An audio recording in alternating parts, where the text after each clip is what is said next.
Queridos hermanos, estamos listos ya para exponernos a la palabra de Dios después de este tiempo de adoración que hemos ofrecido al Señor.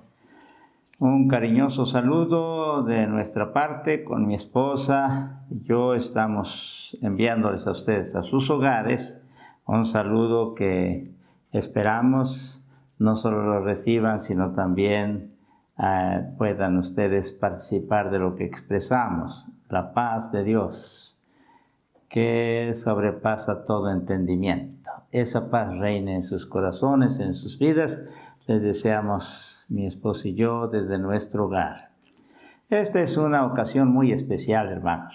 Estamos dando el primer paso para caminar durante la Semana Mayor, la semana más importante de todas las semanas del año. Y ya como es costumbre o tradición, hemos de considerar la entrada triunfal o la entrada en Jerusalén. Y esto quisiera decirles, hermanos, es un concepto determinante para lo que va a continuar durante toda la semana. Esperamos que Dios nos guíe para que podamos exponerlo así y entenderlo también, para lo cual vamos a orar. Padre Celestial, estamos iniciando esta Semana Santa. Te rogamos, Señor, nos concedas una bendición muy grande, la de poder adentrarnos cada vez más a esa experiencia tan impresionante que vivió tu Hijo amado aquí en la tierra, tan intensa durante estos días. Es la semana que marcó el destino del universo entero, Señor. Gracias, porque aquí vamos a contemplar lo que tu Hijo amado hizo. Y hemos de participar de estos momentos gloriosos, porque son esos momentos los que han traído la salvación para nuestras vidas, el perdón de nuestros pecados y las promesas gloriosas de un reino que ha venido en tu Hijo amado y que se manifestará en plenitud cuando estemos contigo. Por eso pedimos que tu Santo Espíritu nos guíe y durante las exposiciones de esta Semana Santa podamos nosotros tener una conciencia de esa obra maravillosa y una gratitud incomparable. Señor, habla a nuestros corazones, te lo pedimos en el nombre de Cristo Jesús. Amén. Amén. Hay un esfuerzo que se está haciendo para hacer posible que podamos cubrir la Semana Santa, no todos los días como en otros años, pero sí los días que están marcados en el programa que la Diaconía de Adoración les está enviando domingo tras domingo. Esperamos gozarnos en esta Semana Santa. Esperamos detenernos en nuestro diario vivir y tener un recogimiento espiritual y estemos prestos para apropiarnos de lo que Dios quiere decirnos, de lo que Dios ha hecho, de lo que Dios ha prometido. Bien, vamos a iniciar. En el capítulo 11 de San Marcos, capítulo 11, versículos 8 al 11. San Marcos 11, de los versículos 8 al 11. Esto nos servirá para considerar el primer mensaje de Semana Mayor. Y ahora los versículos que han de tomarse en cuenta son los versículos del 8 al 11. También muchos tendían sus mantos por el camino, después de que se ha dicho que trajeron el pollino a Jesús y echaron sobre él mantos y se sentó sobre él. También muchos tendían sus mantos por el camino y otros cortaban ramas de los árboles y las tendían en el camino. Y los que iban delante y los que venían detrás daban voces diciendo: Hosana, bendito el que viene en el nombre del Señor. Bendito el Rey de nuestro Padre David que viene. Hosana en las alturas. Y entró Jesús en Jerusalén y en el templo, y habiendo mirado alrededor todas las cosas, como ya anochecía, se fue a Betania con los 12. Después de que los discípulos son enviados, han hallado el pollino y lo traen a Jesús. El hallazgo de la montura es el primer acto con el que se da inicio a la última semana del Salvador del mundo aquí en la tierra, la última semana, con este hallazgo. A partir de aquí se van a desencadenar una serie de acciones y a la vez de reacciones a partir de este momento. Esta entrada, esta llegada a Jerusalén y al templo es algo que ha llevado a considerarlo como un acontecimiento que va a propiciar tantas cosas. Y en palabras de Walter Pannenberg, cree que la marcha a la ciudad estuvo marcada de alguna manera por la intención de provocar una decisión. Dios mismo, Jesús de Nazaret, con esta entrada, espera que se provoque una decisión a favor o en contra de Él. Una aceptación o un rechazo. Continúa diciendo este autor, la muerte como conclusión de su actuación es el desafío de Dios a través de Jesús. Un desafío de Dios a través de Jesús. Este desafío que podría manifestarse en la definición que las personas tuvieran en relación a la venida de aquel que había de salvar nuestras almas. Esto que se está dando aquí se puede calificar como un desafío de Dios, sí, a través de Jesús, para que ustedes y yo podamos, como en ese entonces los israelitas, para que ustedes y yo nos veamos confrontados con este acontecimiento y ahí vayamos definiendo lo que será el día de mañana para nosotros, la vida eterna o la condenación eterna. La ocasión de liquidarle comenzó a perfilarse por los adversarios solo y de manera sorprendentemente rápida en la ciudad principal. Y en el transcurrir de esta semana se define todo lo que tenía que definirse para dar muerte al enviado de Dios. ¿En dónde? En la ciudad principal, en Jerusalén, la ciudad de paz. Ahí había de definirse lo que sucedería con Jesús de Nazaret de parte de los adversarios. Teniendo ya el pollino, se hace mención de los mantos. Por eso leíamos el versículo anterior, el 7.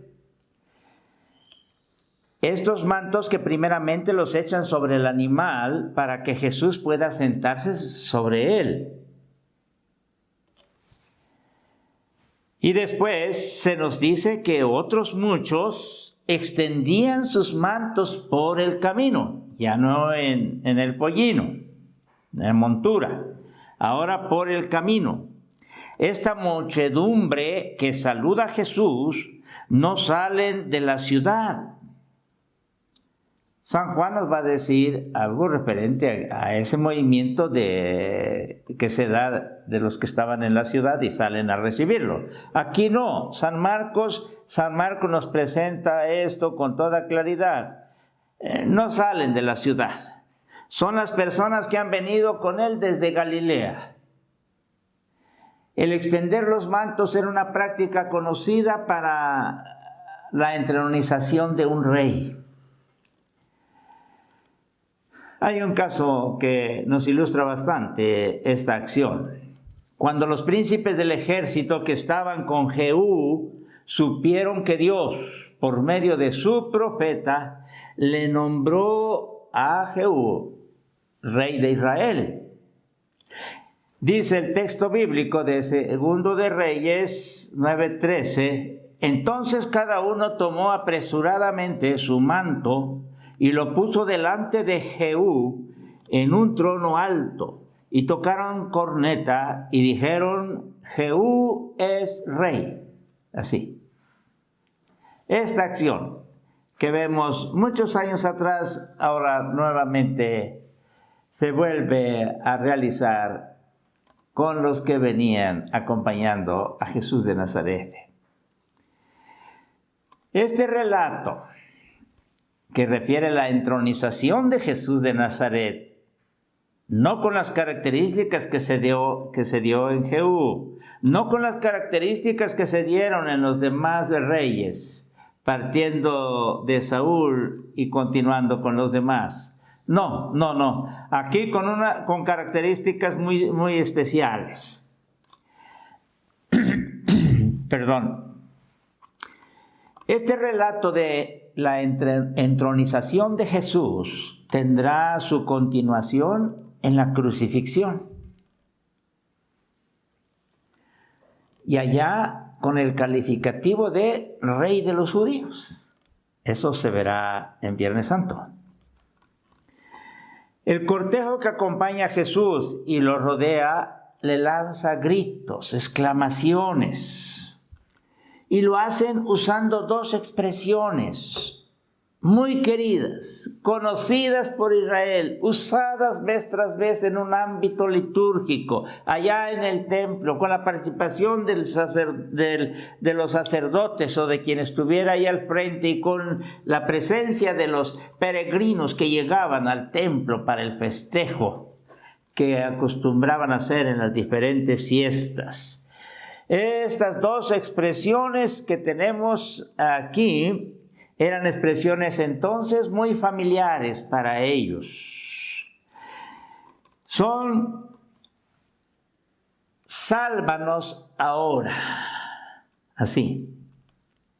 Y la otra, bendito el que viene en el nombre de Jehová. Una expresión sumamente conocida. En hebreo, la primera es Hosana. Y la segunda se diría Baruch haba Hashem Adonai. Están tomadas del Salmo 118, en sus versículos 25 y 26, la primera parte de cada uno de estos versículos. Ambas constituyen una unidad, estas dos expresiones, porque la primera, Hosana, puede traducirse como sálvanos ahora. En griego, Hosana, que se resume con la expresión Hosana. Es una oración es una oración que se expresa al Señor para que continúe salvando y sustentando a su pueblo. Y cuando decían ellos Hosana, estaban diciendo, en la expresión hebrea Hosiana, estarían diciendo, sálvanos ahora. Y cada vez que lo decían. Ambas, decíamos, constituyen una unidad. La primera expresa la condición de los israelitas, del pueblo que acompaña a Jesús, de la gente, y por lo mismo, al referir la condición, surge la necesidad de salvación. Por eso se usa esta expresión y lo usó Israel, y lo están usando ahorita los que acompañan a Jesús. Y esta expresión ya tiene que ver con ese acto salvífico del Hijo de Dios. Y Él viene, desde luego, para eso. La segunda responde a esa necesidad, porque dice, el que viene en el nombre de Jehová. El que viene es el enviado de Dios para hacer realidad esa salvación tan esperada por siglos. La expresión Señor que se usa aquí nos traslada a la facultad soberana de Jesús, y en el momento que se le dice Señor o Adonai, en ese momento se le está expresando con esta palabra la facultad soberana que tiene el que está entrando en este momento a Jerusalén. Esto es muy importante, hermanos, guárdenlo, por favor. Y es tan importante que, de acuerdo a San Mateo 23:39, se ha de ejercer de manera plena en la segunda venida. Y lo que se decía allá en Israel, desde el Salmo 118, en el uso litúrgico durante los siglos que continuaron, en los tiempos del Señor Jesús, es lo que también se va a decir cuando termine la historia de la humanidad. Y estamos hablando de la segunda venida, porque el pasaje que tiene San Mateo es un pasaje que tiene que ver con ese acontecimiento postrero. Porque os digo que desde ahora no me veréis, les dice Jesús de Nazaret, hasta que digáis en el futuro, bendito el que viene en el nombre del Señor. Según el Evangelio de Marcos, el cortejo que acompaña a Jesús, es decir, los que iban delante y venían detrás, no incluye a la gente que sale, ya habíamos dicho, de la ciudad. Pero algo más. La población, los que están dentro de la ciudad, no reaccionan ante la entrada de Jesús, de acuerdo al Evangelio, según San Marcos. Y termina sorprendentemente sin ser notada esta acción de la entrada de Jesús de Nazaret a Jerusalén. La referencia de la venida del reino de nuestro padre David es una referencia que cobra y va a cobrar un significado grandioso. Es un reinado que llega con Jesús. Y quiero decirles que el reino de Dios o el reino de los cielos se inaugura con la venida de Jesús de Nazaret. Y a partir de ahí se empezará a hablar, y como se expresa en los evangelios, de Basilea Touteo o Basilea Ton Uranon, el reino de Dios o reino de los cielos. Y San Marcos es muy especial en esta expresión, ya los que han leído con cuidado el Evangelio se darán cuenta. La entrada a Jerusalén se desarrolla exclusivamente en el círculo de los seguidores de Jesús. Nuevamente estamos hablando de un ámbito más reducido, los que siguen a Jesús, los que han venido con Él, los que van delante y también atrás. Quien entre en la ciudad como consumación de las promesas mesiánicas, acá se le dice o se le califica como el hijo de David. Estas palabras arrojan plena claridad sobre el significado de la entrada como una entrada triunfal, porque el que está entrando ahí es el rey, así. Pero debiera tener, no, es que así estaba profetizado. Y así había dispuesto Dios que se diera esta entrada. Y cuando está entrando Jesús de Nazaret a Jerusalén y después al templo, está entrando el rey. El rey. Ya en el posterior lenguaje, el rey de reyes y señor de señores. Cuando estamos celebrando la entrada triunfal, estamos celebrando este acontecimiento. Y la aplicación al respecto, en la conclusión, tiene que referir esto, hermanos. El camino de Jesús termina en el templo. Entró Jesús en Jerusalén y luego en el templo. Cuando Jesús echa una mirada a su alrededor, ya en el templo, para contemplar, no se comporta como un turista, observando sino que apunta a la observación del tráfico indigno que se desarrolla en la casa de oración, en la casa de Dios. Para el evangelista es importante que los 12 sean testigos de los acontecimientos que se desarrollan en Jerusalén, porque ellos deberán ser los transmisores, y ellos son los que nos los hacen llegar, hermanos, de la obra y de la palabra de Jesús. Cuando comienza a atardecer, Jesús, acompañado de los suyos, se retira de la hostil Jerusalén y se dirige a Betania. Ahí tiene amigos. En Jerusalén, enemigos. Este es el primer día.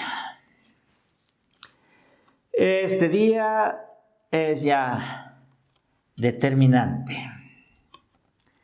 Con esa entrada ya se ha mostrado aquel manso y humilde de corazón como el rey, como el rey. Cuando se hace referencia a David, se está haciendo referencia al personaje tan querido por el pueblo de Israel, por siglos y siglos. No olvidado, el gran rey de Israel.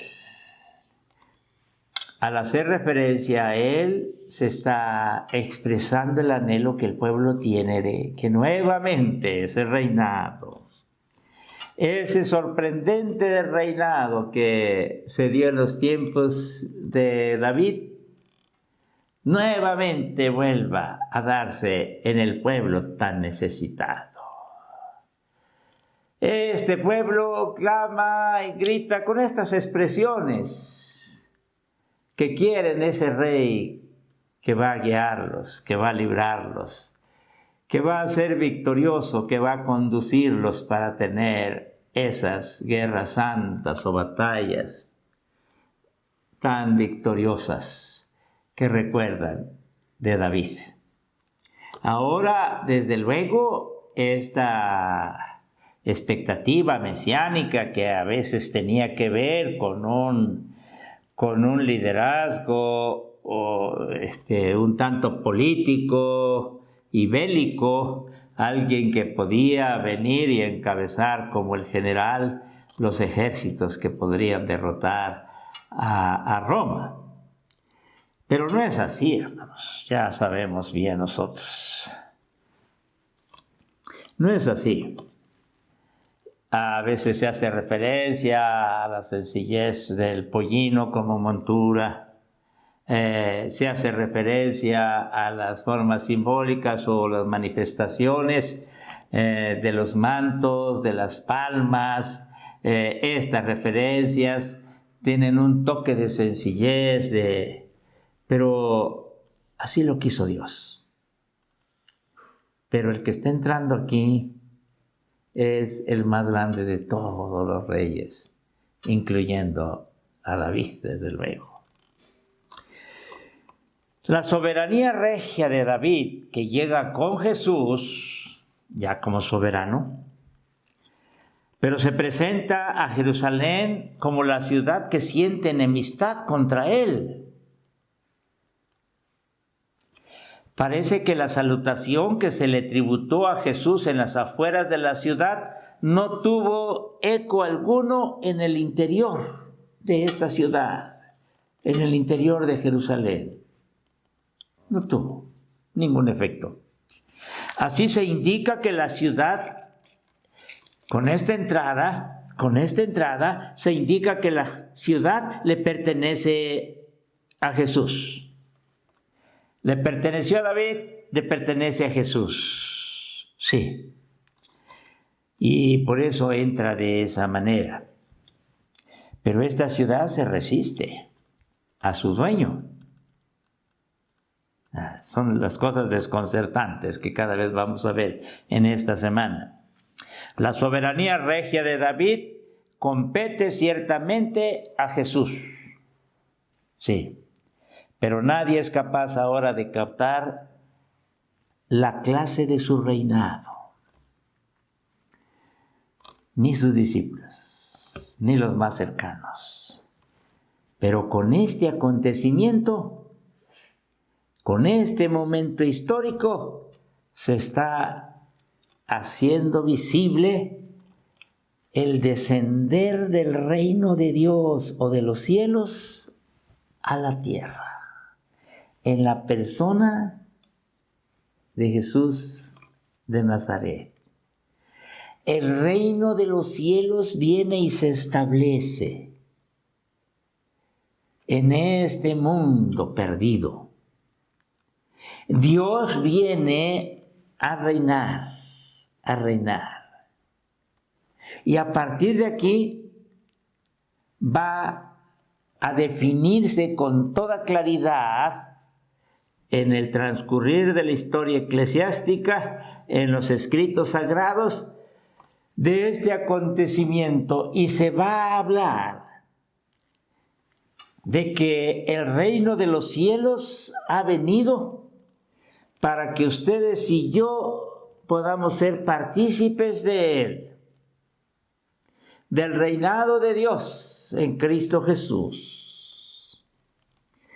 Pero pareciera ser que no solo los judíos, no solo Jerusalén, ni solo los discípulos, los más cercanos, no lograron captar el significado o la clase de reinado que se iniciaba con la entrada de Jesús de Nazaret a Jerusalén. Aquí se inicia la realidad del reino de Dios o el reino de los cielos. Ya usted sabe, San Mateo no acostumbra usar el término reino de Dios, porque en el judaísmo no sería del todo aceptable. Por eso usa el término reino de los cielos, salvo alguna excepción. Pero los demás evangelios sí, el reino de Dios. Viene y se instala el reino de Dios, ese reino que viene de los cielos. ¿La entrada permite esto? La realidad del reino ya ha sido posible con esta entrada. Aquí es donde Dios establece, viene y diríamos conquista ese espacio. Lamentamos que nosotros también tengamos a veces limitaciones para definir esto, pero a decir verdad, la comprensión que debemos tener en relación a la obra salvífica de Dios en Cristo Jesús, la comprensión que debemos tener de la salvación de nuestras vidas, la comprensión que debemos tener del futuro glorioso nuestro, debe definirse en base a este concepto reino de Dios. O por cuanto somos participantes del reino de Dios o el reino de los cielos, nosotros podemos gozar y gozaremos de todas estas promesas. El ámbito cristiano se mueve en ese contexto de un reinado, el reino de Dios.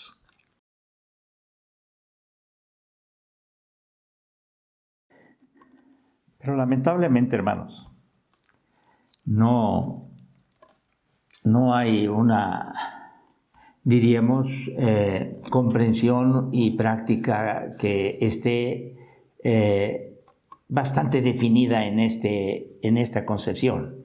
Y no estoy diciendo que del todo no, pero adolece de eso. Algunos consideran que que ya en las cartas ya no se habla tanto del reino de Dios, sino se habla de la iglesia. Ahora, esta expresión es un término profano que entra en el contexto de los escritos sagrados. Es un concepto griego, es cierto, eclesia, pero los que son congregados, los que son llamados para formar parte de una comunidad o definir algunas situaciones. Miren, hermanos, pero este término se retoma cuando sale al pueblo gentil el anuncio del Evangelio de Jesucristo. Pero tampoco podemos decir que sea la razón básica. De todas maneras prevalece eso. Si nos trasladamos a las enseñanzas del Señor Jesús, hemos de decir que sus enseñanzas tuvieron que ver con este reino.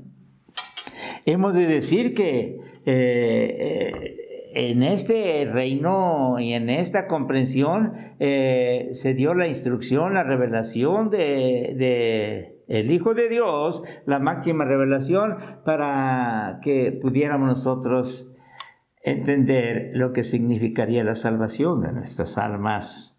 Una salvación que se ha de perpetuar y ser glorificada. Ahora entendemos la razón del por qué el erudito inglés Christian Harold Dodd escribe su libro de parábolas titulándolo como Parábolas del Reino. Y es un título muy aceptable. Claro que sí. Las enseñanzas que se dieron a través de las parábolas, se dice, son las enseñanzas magistrales del maestro de Galilea. Y estas enseñanzas a través de las parábolas tenían que ver con el reino. El reino de los cielos es semejante a... Ya ustedes han leído, han escuchado. ¿Por qué a veces tendemos ya no a referir este concepto de reinado? Porque al referirlo tendrá que hablarse de la soberanía del que está montado en ese pollino. Porque viene como soberano. Viene para ser Señor. Viene para definir la forma de vida. Viene para hablar de un reinado donde el único que ha de reinar es Dios. Y para eso nuestras voluntades han de ser depositadas a sus pies. Hemos de entregarnos, como decíamos, para entonces participar de ese reino. Pero en ese reino hay un Señor. Hay algunas expresiones que podrían complicarnos un poquito cuando se dice Jesús es tu Salvador. Miren, el Señor Jesús nos salva, pero como Señor. De lo contrario, no hay salvación. Pero cuando estamos hablando de un señorío, estamos hablando de una obediencia completa a ese Señor. ¿Será esto acaso lo que ha influido para que este concepto del reino nosotros tendamos a no darle la importancia? En el momento que Jesús de Nazaret monta en ese pollino y empieza a avanzar a Jerusalén, empieza a avanzar a cada uno de nosotros, a nuestro corazón. Y si estamos prestos para recibirle, le recibiremos como el Rey y Señor de nuestras vidas. Y a partir de ahí, todo lo que suceda, todo lo que tengamos que hacer, toda nuestra vida, ha de depender de ese rey. No hay un rey como Jesús, no lo hay. Está por encima de todos los reyes.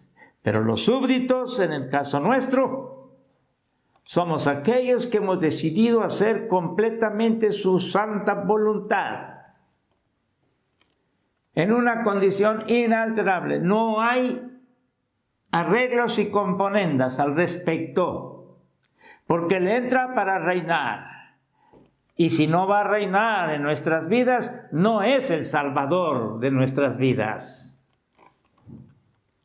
Y si no hacemos su voluntad, entonces no estamos bajo su reinado.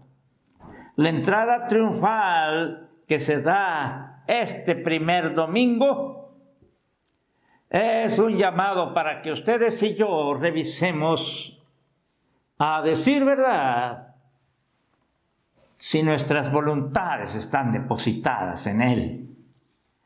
Y aquí no contarán nuestros caprichos, nuestros gustos, ni menos las referencias de los demás. Aquí solo cuenta la voluntad de Dios. Y a partir de aquí, todo lo que sea será de acuerdo a la voluntad de Dios, si Dios quiere. Y a veces comentaba con mi esposa, qué vergüenza que algunos otros grupos, vamos, hablando de los musulmanes,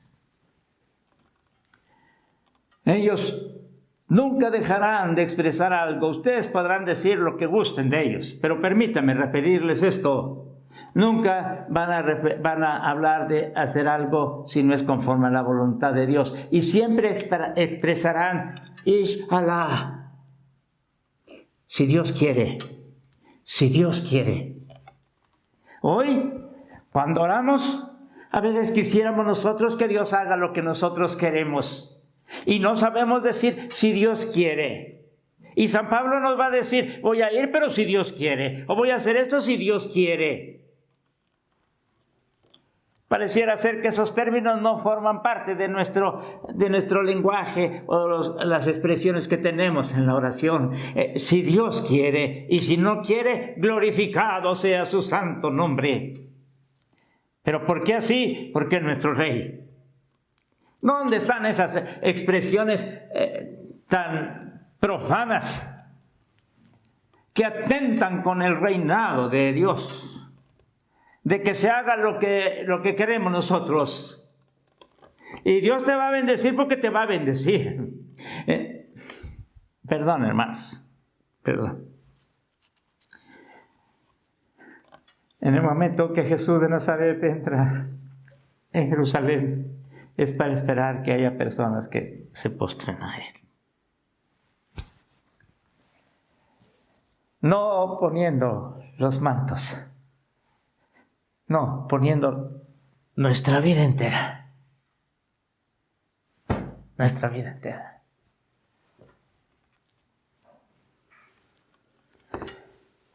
Iniciamos Semana Santa y Dios quiere decirnos muchas cosas.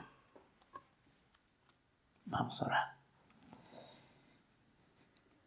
Gracias, Padre Celestial. Gracias, Padre Celestial. Gracias porque la entrada triunfal es el triunfo tuyo contra el enemigo. Y es el triunfo nuestro también, Señor, porque tú lo quieres hacerlo nuestro cuando aceptamos el reinado de tu Hijo. Gracias, Señor. Permítenos celebrar esta entrada triunfal, este Domingo de Ramos o de Palmas, esta entrada a Jerusalén, como esa experiencia dichosa donde decidimos hacer tu voluntad y nada más ella. Y si ya hemos decidido eso, una vez más ratificamos ese compromiso. Habla también a aquellos que hasta ahora no han querido hacer tu voluntad, que esta entrada pueda ser un llamado de parte tuya, para que otros más verdaderamente decidan hacer tu santa y divina voluntad. Ahora permítenos, Señor, regresando a Betania, volver otra vez a Jerusalén y caminar con nuestro Rey hasta las últimas consecuencias. En el nombre de Él, te rogamos y agradecemos todo esto. Amén.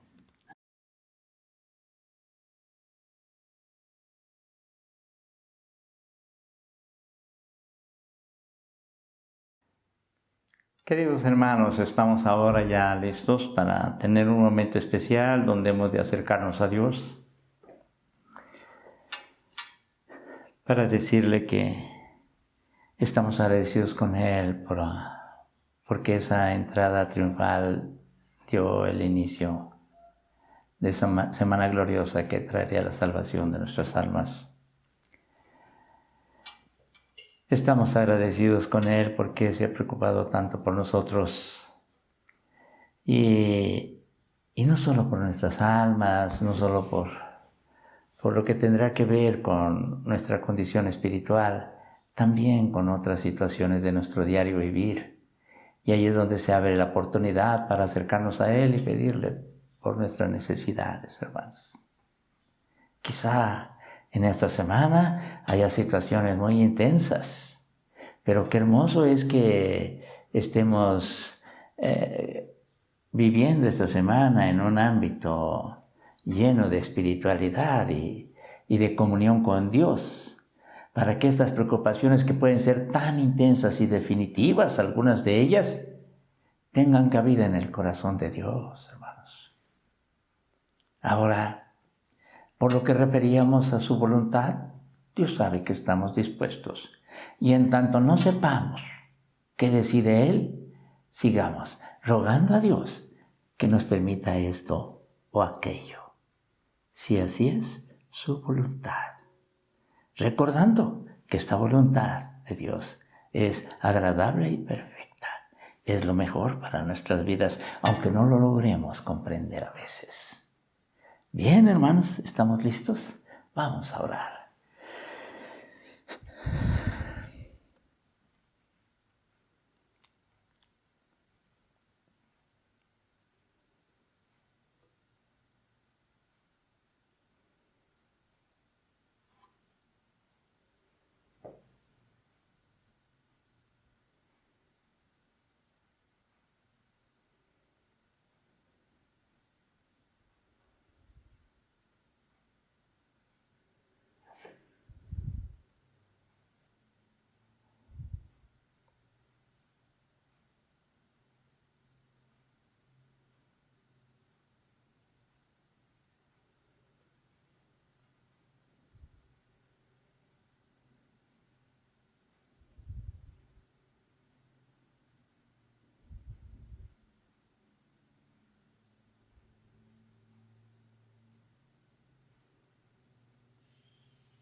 Padre Celestial, aquí está tu iglesia y otros más que han dispuesto a escuchar tu palabra.